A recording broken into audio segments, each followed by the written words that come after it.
नमस्कार दोस्तों, मैं Vishnu Sharma, lecturer computer science, Rajesh Pilot government polytechnic college Dausa से। आज ही लेक्चर में हम objective question based on array in C language की बात करेंगे। हम कुछ ऑब्जेक्टिव क्वेश्चंस को समझने की कोशिश करेंगे जो कि एरे से रिलेटेड है, क्योंकि हमारे जो board of technical education Rajasthan है उसके परीक्षा पैटर्न में कुछ बदलाव हुए हैं और ऑब्जेक्टिव क्वेश्चंस भी अब बहुत मैटर करने लगे हैं, क्योंकि ऑब्जेक्टिव क्वेश्चंस के 30 क्वेश्चंस ऑब्जेक्टिव क्वेश्चंस हमारे क्वेश्चन पेपर में आएंगे और हमें ऑब्जेक्टिव क्वेश्चंस को सॉल्व करने के तरीके और किस तरीके के ऑब्जेक्टिव क्वेश्चन एग्ज़ाम में आ सकते हैं ये हमें पता होना चाहिए। तो आज के ये लेक्चर के अंदर हम ऑब्जेक्टिव क्वेश्चंस को ही मेन फोकस रखेंगे और जिस टॉपिक के ऊपर ऑब्जेक्टिव क्वेश्चंस हैं वो है एरे इन सी लैंग्वेज। तो हम शुरू करते हैं। हमारा जैसे फर्स्ट क्वेश्चन है, आप स्क्रीन पर देख पा रहे होंगे, what is an array in C language.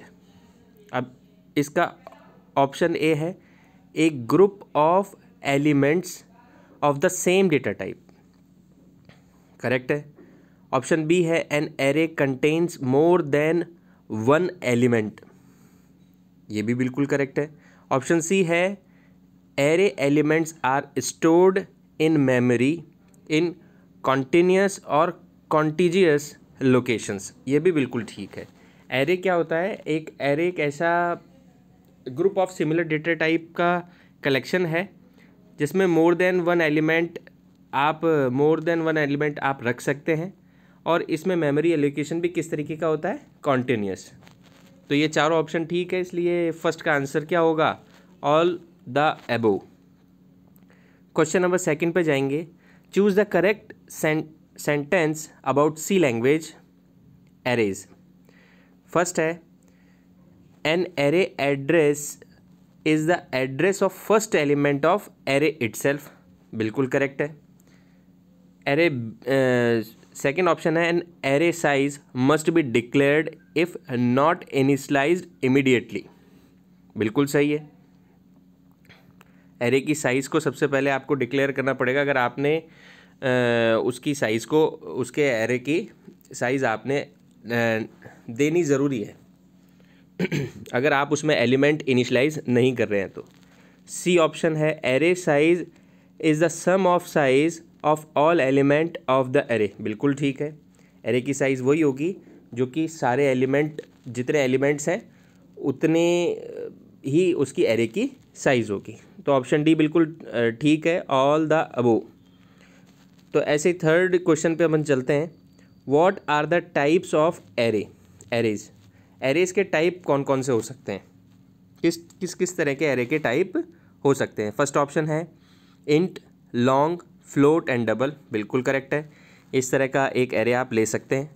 B option है स्ट्रक्ट एंड एनम, ये बिल्कुल ठीक है। आप स्ट्रक्चर टाइप का भी एरे बना सकते हैं। थर्ड ऑप्शन है कैरेक्टर टाइप का एरे, ये भी ऑप्शन बिल्कुल ठीक है। तो इसका आंसर जो होगा वो ये होगा ऑल द अबोव, यानी चारों ऑप्शन, मतलब ऊपर के तीनों ऑप्शन ठीक है, करेक्ट है। फोर्थ क्वेश्चन पे हम चलते हैं। An array index starts with. Array का इंडेक्स वैल्यू किससे स्टार्ट होता है? Option A -1, option B 0, option C 1, option D 2। तो इसका आंसर क्या होगा? बी 0। एरे का इंडेक्स वैल्यू किससे स्टार्ट होता है? 0 से स्टार्ट होता है, सभी जानते हैं। ये छोटे छोटे क्वेश्चन हैं, पर ये छोटे छोटे क्वेश्चंस हमारे लिए बहुत इंपॉर्टेंट है, ये हमारी बोर्ड की परीक्षाओं में आ सकते हैं। Question number 5, choose a correct statement about C language arrays. Option A an array size can not be change once it is created, बिल्कुल करेक्ट है। एरे की साइज़ आप नहीं बदल सकते अगर आपने एक बार उसको क्रिएट कर दिया है। एक बार अगर आपने साइज़ दे दी तो फिर एरे की साइज़ आप नहीं बदल सकते। Option B array elements value can be changed any number of time, बिल्कुल करेक्ट है। आप एरे की वैल्यूज़ को आप चाहें तो ओवरराइट करके कई बार कितनी बार भी चेंज आप कर सकते हैं। ऑप्शन सी है to access nth element of an array students. Use students n-1 as the starting index is 0। यानी बिल्कुल ठीक है, ये कहना ये चाह रहा है कि अगर उसमें nth एलिमेंट है तो उसके स्टार्टिंग इंडेक्स तो 0 से होगा और जो nth वाला एलिमेंट होगा उसका इंडेक्स वैल्यू n-1 होगा। बिल्कुल करेक्ट है। तो इसलिए इसका आंसर क्या होगा? All the above, answer D.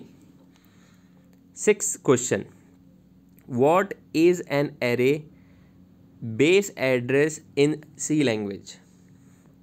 ठीक है, हम ऑप्शन देखते हैं। ऑप्शन ए है base address is the address of 0th index element. बिल्कुल ठीक है। बेस एड्रेस क्या होगा? उसका 0 से जो इंडेक्स एलिमेंट होगा उसका वही बेस एड्रेस होगा। बिल्कुल ठीक है, फर्स्ट ऑप्शन करेक्ट है। सेकंड पे जाते हैं हम। An array B base address is address of B index value 0। बिल्कुल ठीक है, बी 0 ही उसका बेस एड्रेस है। बिल्कुल ठीक है। ऑप्शन सी है an array B base address can be printed with print F inverted commas में मॉड्यूलस डी कॉमा बी। बिल्कुल ठीक है। अगर आप प्रिंट एफ फंक्शन की हेल्प से किसी बी एरे को प्रिंट करते हैं और सिर्फ बी लिखते हैं तो इसका ये माना जाता है कि उसका बेस एड्रेस प्रिंट होगा इससे। बिल्कुल ठीक है। तो इसके जो इस क्वेश्चन का जो आंसर है वो होगा डी, ऑल द अबो, क्योंकि चारों मतलब अबो 3 जो है ऑप्शंस ए बी सी, ये तीनों क्या है? करेक्ट है। 7th क्वेश्चन पे हम आते हैं। What is the output of C program? इस सी प्रोग्राम का आउटपुट क्या होगा? देखिए, हम प्रोग्राम देखते हैं।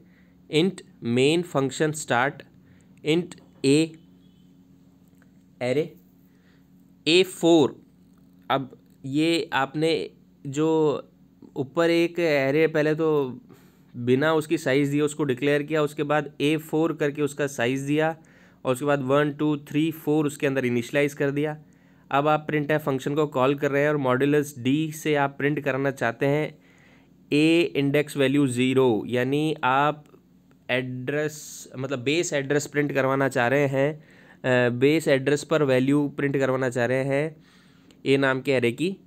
तब इसके ऑप्शन इन्होंने दे रखे हैं, option A 1 B 2 C 4 and D compile error. तो इसमें कंपाइल एरर आएगी, ऑप्शन डी इज करेक्ट होगा। एक्सप्लेनेशन इसका ये कहता है if you do not initialize an array you must mention array size. बिल्कुल करेक्ट है। देखिए, फर्स्ट टाइम इसने क्या किया, एरे की साइज़ को मेंशन नहीं करते हुए इसने एरे को डिक्लेयर किया, लेकिन इसके अंदर एरे की साइज़ नहीं दी और इसके एलिमेंट इसने इनिशलाइज नहीं कराए। अगर if you don't initialize an array, अगर आप किसी एरे को इनिशलाइज नहीं करवाते हैं, you must mention array size, तो फिर मेंशन करनी पड़ेगी उसकी एरे साइज, ये कंपलसरी है। तो ऑप्शन डी करेक्ट होगा। तो 8th नंबर का क्वेश्चन क्या बोलता है? What is the output of C program? देखते हैं प्रोग्राम क्या बोलता है। Int main curly braces open int a. अब आपने ए जो इंटीजर टाइप का एक एरे है उसको आपने इनिशलाइज कराया है किससे? 1 2 3 4, यानी इसकी साइज़ कितनी हो गई? 4 ए नाम के एरे की। ठीक है। ऐसे ही बी नाम का एक एरे लिया है जिसकी आपने साइज़ 4 फिक्स कर दी और आपने इंटीजर टाइप उसकी वैल्यूज़ भी आपने डाल दी 5 6 7 8। अब आप नीचे प्रिंट एफ फंक्शन रन कर रहे हैं जिसके अंदर आप modulus D 2 element integer type के प्रिंट करवाना चाह रहे हैं। किससे? ए 0 और बी 0 दोनों क्या हैं? बेस एड्रेस हो गए। बेस एड्रेस पर वैल्यू प्रिंट करवाना चाह रहे हैं। अब इसके ऑप्शंस इन्होंने दिए हैं 1 5, ऑप्शन ए बी में है 2 and 6, option C 0 0, option D compiler error. तो आई थिंक इस आप सोच पा रहे होंगे जब एरे ए का बेस एड्रेस का वैल्यू क्या है, एरे के इंडेक्स वैल्यू 0 पर वैल्यू क्या आ रही है? 1 आ रही है। देखिए स्टार्टिंग किससे हो रही है, बेस एड्रेस पर वैल्यू क्या है 1 और बी के बेस एड्रेस पर वैल्यू क्या है 5, तो इसका आंसर क्या होना चाहिए 1 5। Option A is correct. Explanation, it is perfectly allowed to skip array size if you are initializing at the same time. बिल्कुल सही बोल रहा है। आप जैसे एरे का आपने साइज स्किप कर दिया क्योंकि आप उसी टाइम उसकी क्या कर रहे हैं, वैल्यू इनिशलाइज कर रहे हैं। ठीक है, तो इस तरीके से आप एरे को इनिशलाइज भी कर सकते हैं। Question number 9, what is the output of C program. C program का आउटपुट क्या आएगा, प्रोग्राम हम देखते हैं। मेन फंक्शन हमने ओपन किया, कैरेक्टर टाइप का एक ग्रेड नाम का एक एरे आपने डिक्लेयर किया है जिसको आप इनिशलाइज करा रहे हैं ए बी एंड सी से। आपने कैरेक्टर टाइप का एक ग्रेड नाम का एरे लिया जिसमें ए बी सी इसकी साइज़ को इनिशलाइज कराया। फिर आप क्या करा रहे हैं, प्रिंट एफ फंक्शन चला रहे हैं। Grade inverted comma grade equals to modulus C. अब एक कोई कैरेक्टर टाइप की वैल्यू आप प्रिंट करवाना चाह रहे हैं, ठीक है, आप करवा रहे हैं पॉइंटर ग्रेड से, ठीक है, एस्ट्रिक साइन से ग्रेड को रन करवा रहे हैं, ठीक है। ऐसे ही प्रिंट एफ फंक्शन से आप क्या कर रहे हैं, grade equals to modulus D. अब इंटीजर टाइप की वैल्यू प्रिंट करवा रहे हैं, इसमें वेरिएबल ग्रेड काम में आ रहा है, ठीक है, यानी ग्रेड टाइप का एरे का बेस वैल्यू क्या होगा उसका इंटीजर पार्ट, ठीक है। ऐसे ही ऑप्शन ए में क्या बोल रहे हैं, grade equals to some address of array, grade equals to a. ऐसे ही option B, grade equals to a, grade equals to some address of a. Option C, grade equals to a, grade equals to a. Option D, compiler error. तो इसका correct answer B है। B क्यों है, देखिए pointer grade means क्या होता है, pointer grade means होता है आपका बेस एड्रेस पर वैल्यू। तो बेस एड्रेस पर क्या वैल्यू है ग्रेड नाम के एरे में, ए, तो इसलिए प्रिंट क्या होगा ए। तो ग्रेड इक्वल्स टू ए इसका पहला प्रिंट एफ का आंसर आएगा। दूसरे प्रिंट एफ का आंसर क्या है, grade equals to modulus D. अब यहाँ पर आपको वैल्यू इंटीजर टाइप की वैल्यू देनी है ग्रेड की, ठीक है। अब ग्रेड क्या है, बेस एड्रेस है, तो बेस एड्रेस होने की वजह से उस एड्रेस की क्या वैल्यू आएगी, तो सम एड्रेस ऑफ एरे। जो बेस एड्रेस की जो एड्रेस वैल्यू है मेमोरी से, वो एड्रेस की वैल्यू यहाँ पर प्रिंट हो जाएगी, इसलिए आंसर इसका क्या होगा, बी, ठीक है।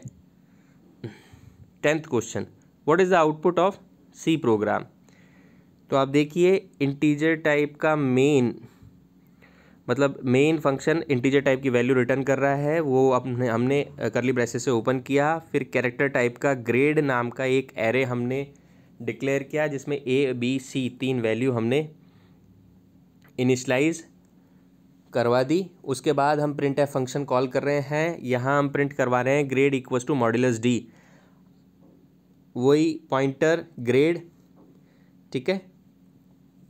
अब सेकंड प्रिंट एफ फंक्शन में हम grade equals to modulus D, grade 0 index पर उसका वैल्यू मॉड्यूलस डी, ठीक है। अब देखिए ध्यान देने वाली बात यहाँ पर ये है, जैसा कि हमने पिछले क्वेश्चन में देखा था कि पॉइंटर ग्रेड का मीनिंग क्या होता है कि बेस एड्रेस पर उसका वैल्यू, तो बेस एड्रेस पर क्या वैल्यू है, ए है। अब यहाँ पे मॉड्यूलस डी हमसे उस मॉड्यूलस डी के अंदर इसे कन्वर्ट करना है, यानी आस्की कोड में इसको कन्वर्ट करना है। तो कैपिटल ए की आस्की कोड वैल्यू कितना होता है 65, यानी फर्स्ट प्रिंट तो 65 आना चाहिए। सेकंड प्रिंट एफ में क्या आ रहा है, grade equals to modulus D. अब आप देखिए ग्रेड 0 इंडेक्स वैल्यू 0 के ग्रेड यानी बेस एड्रेस पर क्या रखा हुआ है, यानी ए ही रखा हुआ है। अब ए की इंटीजर वैल्यू क्या आ रही है, बिल्कुल सही है, ए की इंटीजर वैल्यू जैसे कि हमने आस्क की वैल्यू फर्स्ट प्रिंट एफ में 65 प्रिंट की थी, यानी सेकंड में भी 65 प्रिंट होगी, तो इसका आंसर क्या होगा, C. Explanation, pointer grade equals to grade 0, दोनों की वैल्यू क्या होती है, बराबर होती है। We are printing with modulus D not with modulus C, so ASCII value is printed. ठीक है, इससे क्या प्रिंट हो जाएगी, आस्की वैल्यूज़। तो आज हमने कुछ क्वेश्चंस देखे सी प्रोग्रामिंग लैंग्वेज के एरे टॉपिक बेस्ड। तो इसी तरीके से आपको आपके पेपर में क्वेश्चंस को क्या करना है, अटेम्प्ट करना है और हर एक ऑप्शन को बहुत ध्यान से पढ़ना है, क्वेश्चन को ध्यान से समझते हुए, और इस तरीके से आप अपने ऑब्जेक्टिव टाइप क्वेश्चंस को सॉल्व कर सकते हैं। Thank you.